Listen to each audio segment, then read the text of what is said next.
अभी हम लोग इस गठबंधन में जाएंगे जो हमारे हित की बात होगी, जहां हमारा सम्मान होगा, जहां हमारी व्यवस्था होगी, हम उस गठबंधन में जाएंगे। हम किसी न किसी गठबंधन के साथ मिलकर चुनाव लड़ेंगे। एनडीए छोड़ के आप किसी भी गठबंधन? हाँ, एनडीए छोड़ के, तो मैंने छोड़ दिया।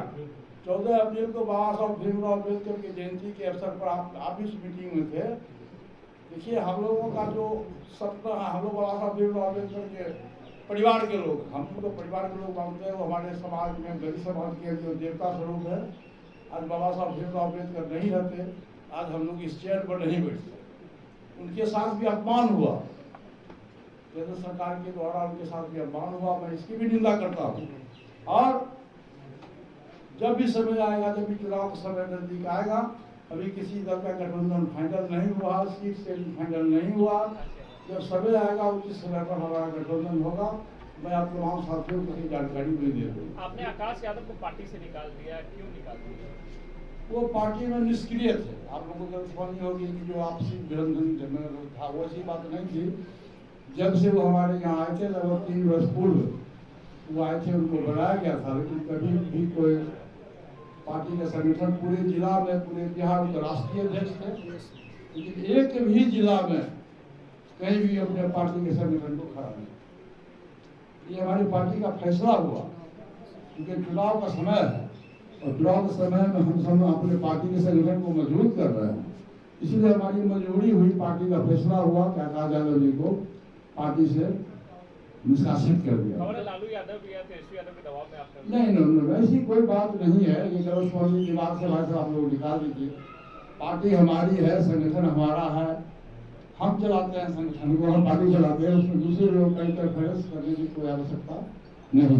क्या आप ये महसूस कर रहे हैं कि बिहार में एक तीसरी ताकत भी आकार ले रही है? प्रशांत किशोर की तरफ इशारा है। देखिए, एक बात आप जान लीजिए, बिहार बहुत जागरूक स्टेट है और पॉलिटिकली आपने देखा होगा कि बाबू जयप्रकाश नारायण के नेतृत्व में बिहार में आंदोलन हुआ और पूरे देश में आग लगी। तो बिहार के जो लोग बहुत पॉलिटिकलाइज लोग हैं, बहुत समझदार लोग हैं और जनता के हाथ में फैसला है। अब जो चुनाव आएगा तो बुलेट से बेसी ताकत बैलेट में है और जनता जिसको चाहेगी उसकी सरकार बनेगी, जनता जिसको चाहेगी वो विधायक बनेगा। उसमें तीसरी शक्ति, चौथी शक्ति का कहीं कोई गुंजाइश नहीं। सामान्य सीट से चुनाव लड़ेंगे चिराग पासवान, उनकी पार्टी के सांसद ने ऐलान किया। भाई ये तो आप उनसे पूछिए, आप मुझसे क्यों पूछते हैं? मैं चुनाव लड़ूंगा नहीं लड़ूंगा ये बात हमसे पूछिए। कौन व्यक्ति समान सीट से लड़ेगा? दलित समाज में पैदा करने वाला समान सीट से लड़ेगा, या जनरल सीट से लड़ेगा, या रिजर्व सीट से लड़ेगा, या चुनाव लड़ेगा कि नहीं लड़ेगा? जनता को भ्रमित करने की बात हो रही है। ये तो आप उनसे पूछिए।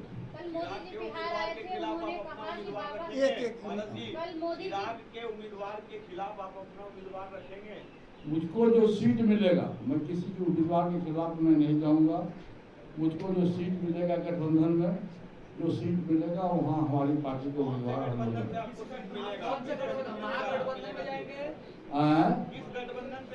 मैंने आपको कहा जो समान समझौता जो हमारे विचारधारा के है, जो सोशलिस्ट दलित पिछड़ा गरीब के हिमायती लोग हैं, जो दल बिहार में समाजी के लोग जो लोग हैं, हम उनके साथ में हमारी पार्टी की समझौता होगा और जो भी सीट मिलेगा हम निश्चित रूप से उस सीट पर हमारा उम्मीदवार जीतेगा। आरएलजेपी कितनी सीटों पे चुनाव लड़ना चाहिए? ये तो समय बताएगा वैसा, अभी तो किसी भी दल का फैसला नहीं हुआ। आप बताइए, भाजपा इतनी बड़ी पार्टी का फैसला हुआ? आरजेडी और कांग्रेस का फैसला हुआ? नहीं हुआ और अभी फैसला होगा भी नहीं। देखिए, जब समय आता है तभी लड़का तिलकाया जाता है। तो भाजपा लगातार बाबा साहब भीमराव अंबेडकर के अपमान के बारे में लालू यादव पर सवाल उठा रही है, क्या कहेंगे? सबसे पहली बात तो भाई साहब ये है कि बाबा साहब भीमराव अम्बेडकर के संबंध में पार्लियामेंट हाउस में जो आपत्तिजनक बात है हुआ, उससे बड़ी बात और कुछ नहीं हो सकती। लालू जी अपमान ये चुनावी स्टैंडर्ड। अरे लालू जी बीमार व्यक्ति हैं, उनका 18वां जन्म दिवस था और उनकी आदत है, शुरू से आदत, आप लोगों ने भी देखा होगा, तो उनका पैर नीचे रखने में पैर फूल जाता है, इसलिए वो कुर्सी पर रखे हुए थे। बाबा साहब भीमराव अम्बेडकर का जो मूर्ति आया उसको लालू जी ने देखा भी नहीं कोई वर्कर साथ ऐसा क्या, इसलिए उनके नीति में और नियम में कहीं कोई फर्क नहीं है। और सामाजिक न्याय के सबसे बड़े बिहार में लालू प्रसाद यादव जी हैं, जिन्होंने सामाजिक न्याय की बात करी और शोषित दलित पिछड़ों का उन्होंने आवाज दिया। इसीलिए ये बात कहना कि लालू यादव जी ने बाबा साहब भीमराव अम्बेडकर की मूर्ति का अपमान किया, मैं समझता हूँ कि पॉलिटिकल स्टेटमेंट सर महागठबंधन सस्पिशन नहीं है भाई साहब।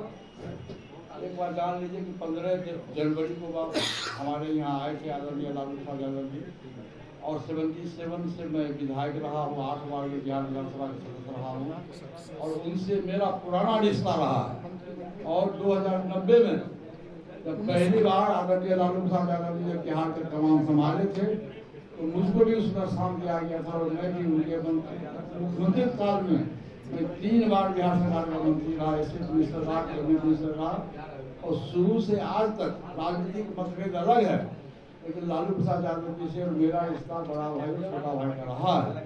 इसीलिए जब मैं उनके यहाँ के निमंत्रण दिया तो वो बीमार हालत में भी मेरे घर पर आए, और उनके यहाँ भी जब इफ्तार पार्टी हुआ तो उन्होंने मुझको निमंत्रण दिया, तो मैं भी वहाँ गया। तो एक व्यक्तिगत रिश्ता शुरू से बना हुआ और राजनीतिक रिश्ता भी शुरू से बना हुआ, इसमें कोई फिक्र की सवाल नहीं। बिहार की जो स्थिति है,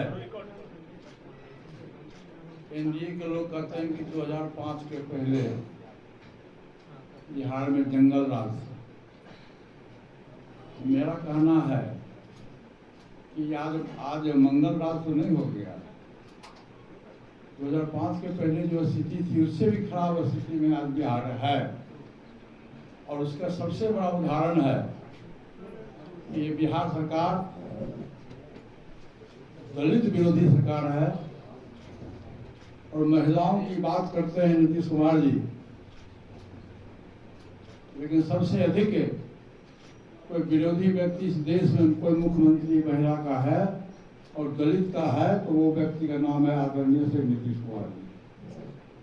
आपने देखा होगा कि आज से होली के दिन औरंगाबाद में कोमल पासवान नाम की लड़की थी, 14 वर्ष की लड़की थी, उसको जाति सूचक अपमानजनक बात करके उसके छाती पर गाड़ी चला दिया गया। वो किसी व्यक्ति और किसी दल का पदाधिकारी था, और घटनास्थल पर उसकी मृत्यु हो गई। लेकिन बिहार सरकार के द्वारा आज तक जो उसके परिवार को उचित राशि मिलनी चाहिए, उचित न्याय मिलनी चाहिए, वो आज तक नहीं मिला। ये बिहार के लिए बहुत दुर्भाग्यपूर्ण स्थिति है। आज से 10 दिन पहले 15 दिन पहले तो मुजफ्फरपुर की घटना है, कोरली विधानसभा क्षेत्र की घटना है। तो वहाँ एक 14 वर्ष की बच्ची स्कूल से पढ़ के जा रही थी, और उसके साथ कुछ और सामाजिक तत्व के द्वारा 3-4 लोगों के द्वारा उसके साथ बलात्कार किया गया।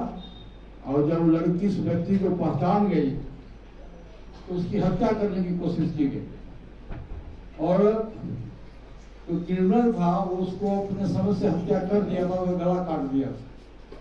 वो बच्ची दवाई के अभाव में, साधन के अभाव में वहाँ तड़पती रही मुजफ्फरपुर में, और बाद में उसको किसी तरह से लाया गया पटना पीएमसीएच में। लेकिन ये बिहार सरकार का जो हेल्थ विभाग है, इतनी खराब स्थिति है कि दलित बच्ची गाड़ी पर बैठी रह गई एम्बुलेंस पर, लेकिन बिहार सरकार के द्वारा पीएमसीएच में उसको कोई जगह नहीं दिया गया, कोई बेड नहीं दिया गया, और नतीजा हुआ उस बच्ची की मृत्यु हो गई। इसके लिए सभी विपक्ष के लोगों ने आंदोलन भी किया। तो ये बिहार की स्थिति है। परसों मैं देख रहा था अखबार में कि लखीसराय में एक मुखिया जी को और एक वार्ड कमिश्नर को दिन दहाड़े गोली मार की हत्या कर दी गई। जहां माननीय मुख्यमंत्री जी का जिला है नालंदा, वहां आपने देखा होगा आज से 4 महीना 5 महीना पहले कि एक वृद्ध महिला को पैर में कांटी ठोक के उसके साथ में दुर्व्यवहार किया गया। ये बिहार की स्थिति है। आए दिन जब भी आप अखबार पढ़िए, टीवी देखिए, सोशल मीडिया में देखते हैं, तो उस जब भी है तो किसी न किसी महिला के साथ बलात्कार और हत्याएं की घटना घट रही है। दूसरी बात है कि बिहार में घुसखोरी बहुत हो गया। आप सचिवालय में जाइए, ब्लॉक में जाइए, कहीं भी जाइए, बिना घूस दिए हुए, बिना पैसा दिए हुए कोई काम नहीं होता। और उसका ज्वलंत उदाहरण है परसों माननीय मुख्यमंत्री के निवास के बगल में और माननीय नेता विरोधी दल के निवास के बगल में जो घटना घटी है, ये भी एक शर्मनाक घटना है। इस दिन से आए दिन बिहार में लूट, घसोट, हत्या, बलात्कार, घुसखोरी चरम सीमा पर है। उसका एकमात्र कारण है, आप सब लोग भी जानते हैं कि 20 वर्षों से एक व्यक्ति की सरकार है और एक पार्टी की सरकार है। और हमारे जो बिहार के माननीय मुख्यमंत्री जी हैं, मुझको कहने में कोई संकोच नहीं है, वो मानसिक रूप से स्वस्थ नहीं। जो मानसिक रूप से खुद देश का, बिहार स्टेट का मुखिया स्वस्थ नहीं हो तो देश का क्या कल्याण होगा।